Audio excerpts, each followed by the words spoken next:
হরে কৃষ্ণ।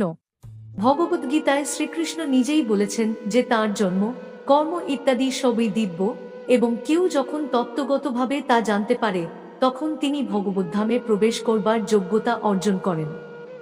ভগবানের জন্ম একজন সাধারণ মানুষের মতো নয়। সাধারণ মানুষের জন্ম হয় কর্মফলের বন্ধনে আবদ্ধ হয়ে। কর্মের ফলস্বরূপ সে এক দেহ থেকে অন্য আরেক দেহে দেহান্তরিত হয়। ভগবানের জন্মের কথা বিশ্লেষণ করে ভগবদ্গীতার ২য় অধ্যায়ে বলা হয়েছে, তিনি তাঁর নিজের ইচ্ছার প্রভাবে আবির্ভূত হন। গ্রহ নক্ষত্রের শুভ স্থানে অবস্থান, যখন ভগবানের আবির্ভাবের সময় হল, তখন কাল সর্বগুণ সমন্বিত হয়ে পরম সুন্দর হয়ে উঠল। তখন পৃথিবী আনন্দে পরিপূর্ণ হয়ে উঠল।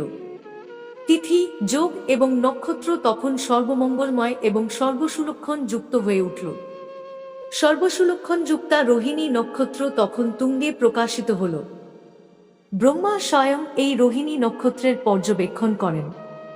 জ্যোতিষশাস্ত্র অনুসারে নক্ষত্রের অবস্থান ছাড়াও বিভিন্ন গ্রহের অবস্থান ও প্রভাবের ফলে শুভ এবং অশুভ তিথি ও যোগ বিচার করা হয়।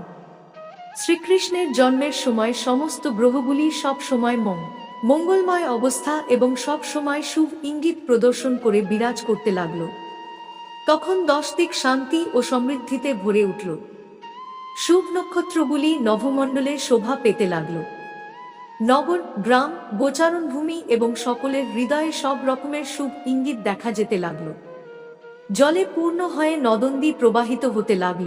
সরোবরগুলি বিকশিত পদ্মে পূর্ণ হয়ে শোভা পেতে লাগল।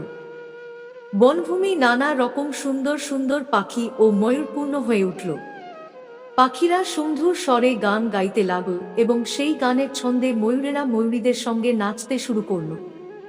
সুমধুর গন্ধ বহন করে বায়ু বইতে লাগল এবং শরীরের স্পর্শানুভূতি অত্যন্ত সুখর বলে বোধ হতে লাগল।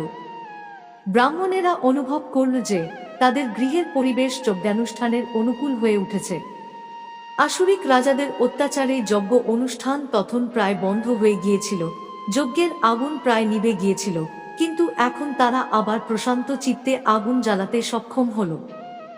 যজ্ঞ অনুষ্ঠান করা থেকে বঞ্চিত হওয়ার ফলে ব্রাহ্মণেরা অত্যন্ত বিমর্ষ হয়ে পড়েছিল, কিন্তু শ্রীকৃষ্ণের আবির্ভাবের সময় তাদের চিত্ত প্রসন্ন হয়ে উঠল, কেননা তারা নভমণ্ডলে ভগবান শ্রীকৃষ্ণ শব্দতরঙ্গ শুনতে পেল। গন্ধর্ব এবং কিন্নরেরা সুমধুর সুরে গান গাইতে লাগল এবং সিদ্ধ ও চারণেরা ভগবানের গুণ কীর্তন করে তাঁর স্তব করতে লাগল। স্বর্গলোকে দেবতারা তাদের সহচরী এবং অস্পরাদের সঙ্গে সুললিত ছন্দে নৃত্য করতে লাগলেন। দেবতারা এবং মুনির্ষিরা পুষ্পবর্ষণ করতে লাগলেন। সমুদ্রের উপকূলে তরঙ্গের মৃদু মৃদু শব্দ হতে লাগল এবং সমুদ্রের উপরে সুমধুর মেঘ গর্জন হতে লাগল।